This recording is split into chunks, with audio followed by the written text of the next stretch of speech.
Alright, so today I'm doing a walk-around tour / impressions of the new 2015 X6 M. This one's in black. We're going to start off with the exterior. This car in our family was a replacement for the 2011 X6 M, so I am used to both of them when I'm saying these things. So I'll try to compare them to each other. Here we'll start off on the front of the car. Personally, I'm not sure about the front. I do like it. I think a problem with the front are these fog lights. Both that one and that one. If you look, they do look slightly oddly shaped. They're the same thing on the X5M, and I think it'd look a little bit better without them there. But you know, I'm not a BMW designer, so can't make those decisions. Here, we have the new X6 M badge, which is all the new M cars nowadays are having their badges on the front of the grille. Starting off with that car, actually, the M6 was the first one to have that for a long time. Here on the side, we have these chrome, I don't know what to call them. I'm blanking out on the word, but you guys know what this is, within another X6 M badge. And then on the wheels, we have this almost two-tone, like black and silver, with M badges. Not M badges, M badge. And we have the blue carbon ceramic brakes, which are new on the X6M. The old ones were not colored and were not carbon ceramic. Wheels look way better than the old one, especially the kind of the two-tone-ish design. The tires are Michelin. I'm trying to find the name, not 100% sure what they are. Michelin Pilot Super Sports. There you go. A lot of supercars out of those. Great tires. Same thing here, smaller like brake calipers, but that's normal on the back. On the side profile, this car does look better than the old one.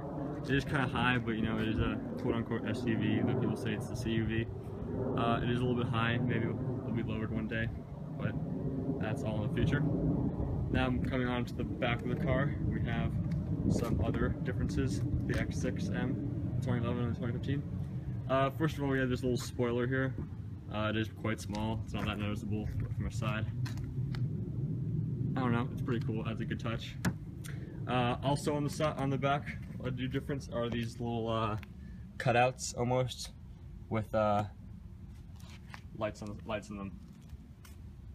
I don't know about that. It's kind of cool. The new M3s and M4s have it too. And then moving on, down here we have this quad exhaust, same thing as the other one. Except these quad exhausts are different. In my opinion, they look slightly farther apart than the old one. I might be wrong, but then again, I'd be right also. Here we have this almost looks like a diffuser kind of, except I don't think it is, because usually diffusers have, like, you know, the things come out here. I'm not sure what this thing does, to be honest. If you guys can tell me in the comment section, that'd be great, except honestly I have no idea. So that's about it. Difference in the back. It does look slightly less aggressive in my opinion, but I don't know. I guess I might warm up to it in the future, but I think the old back looks better than this one.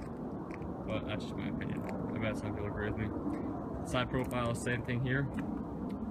The mirrors are of course not exactly the same, but they are nothing to point out. But there's nothing to point out really specifically except for this thing. This is new for aerodynamics, I would assume. And that is it in terms of the exterior of the car. Just to sum it up, I think it does look overall better, but I don't know. I'd say they're very close to each other in terms of looks, the 2011, 2015, but that's just my opinion. A lot of people hate this car. A lot of people love this car.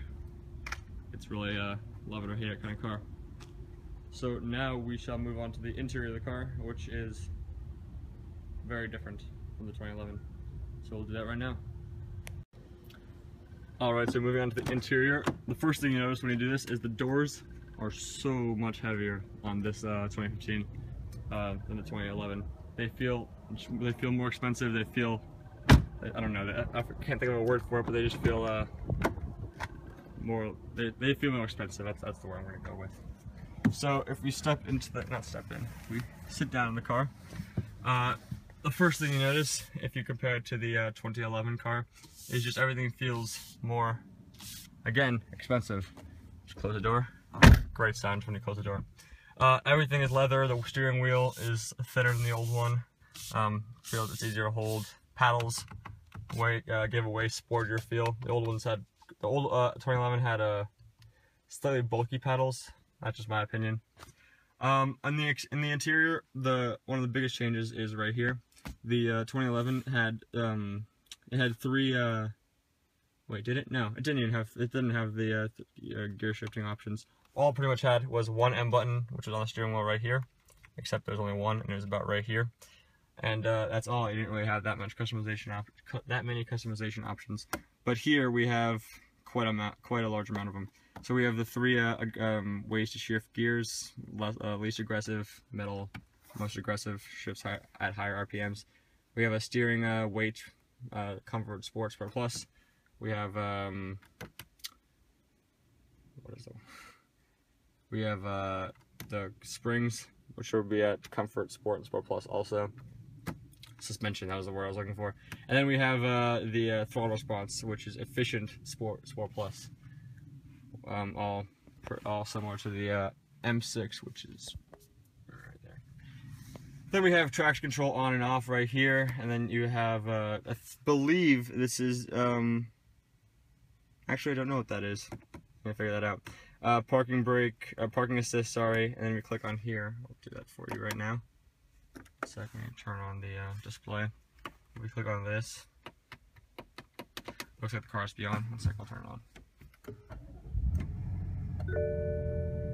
Cold start sounds really good in this car. So if you click this, you get the front camera, which is also new. You know, it didn't have that. I guess that's for clearing stuff, if you're parking in a tight space. I don't know, we never used it, but that option is there. Then you have electronic parking brake, and on here you have your standard BMW interface. You know, you guys know what this looks like. I'm not going to bore you with what every single thing does.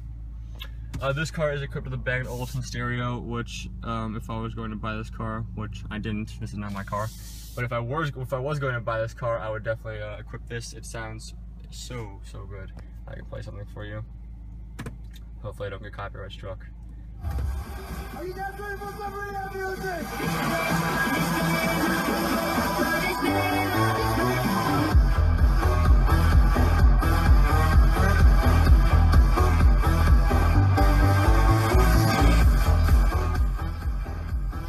So when I turn this off, that actually goes down, as you can see, which is pretty cool. And it sounds really good. I actually timed it up with the drop pretty well.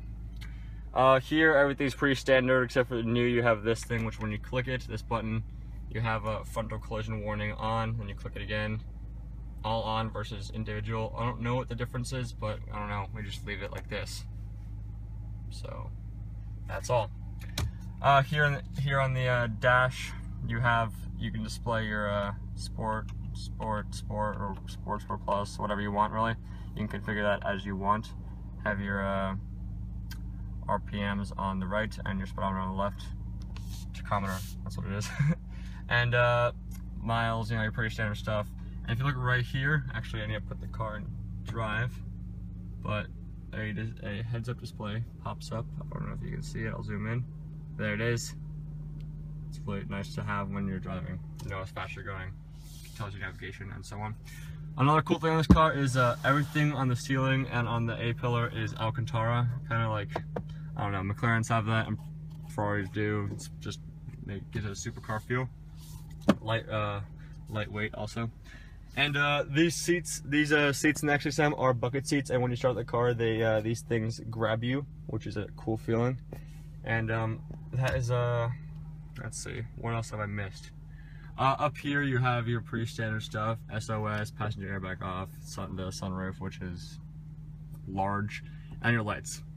And that is about it. Actually, let me talk about this.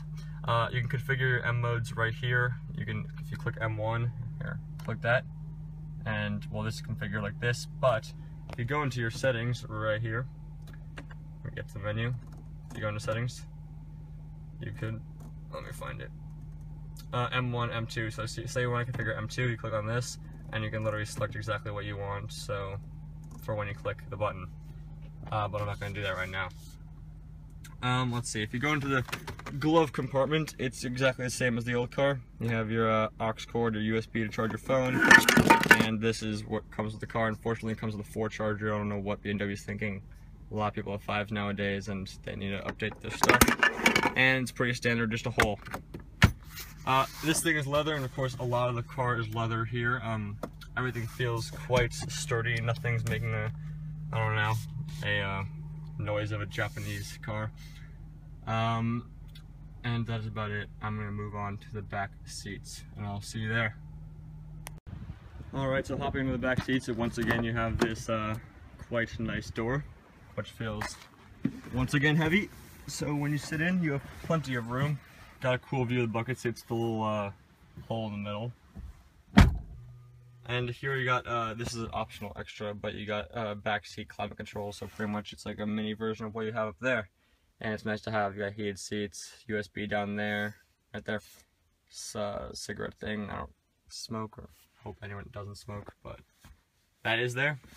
And also you got your Bang & Olufsen speakers back here. You can actually in the speakers, in the settings, customize whether you want the speakers to focus on the people in the front seats or on everyone, so including the people in the back. So if you look up here, we have the same lights, Alcantara all over the roof, which gives it a nice sporty feeling. Plenty of room back here. I'm a 6'1" person, and my feet aren't even close to touching. I have plenty of space, which is nice for road trips. Unfortunately, the seats are very upright, so it's not the most comfortable thing for long rides, especially with the pretty harsh suspension, even on comfort. But you know, it's something that you have to deal with when you're in a sports car. Besides that, up here, you do have, here, I'll shift over for you. You do have this, where you pull down, cup holder. I don't really sit back here, so I don't really use it. And you have this little spot to store things. I don't know, we don't really store stuff in there. But also, I don't know how to open this because I've never done it before, but you can open this from the trunk. There it is. And you can put skis or whatever you want in there. It doesn't fit in the trunk by itself. So we're gonna close this up and I will move on to the trunk. So the trunk is automatic. You just click the button, it opens it for you. Pretty much exactly the same as the old one. You got this little thing right here which you can take off or extend in length. I don't really understand the purpose of it, but it is there if you need it.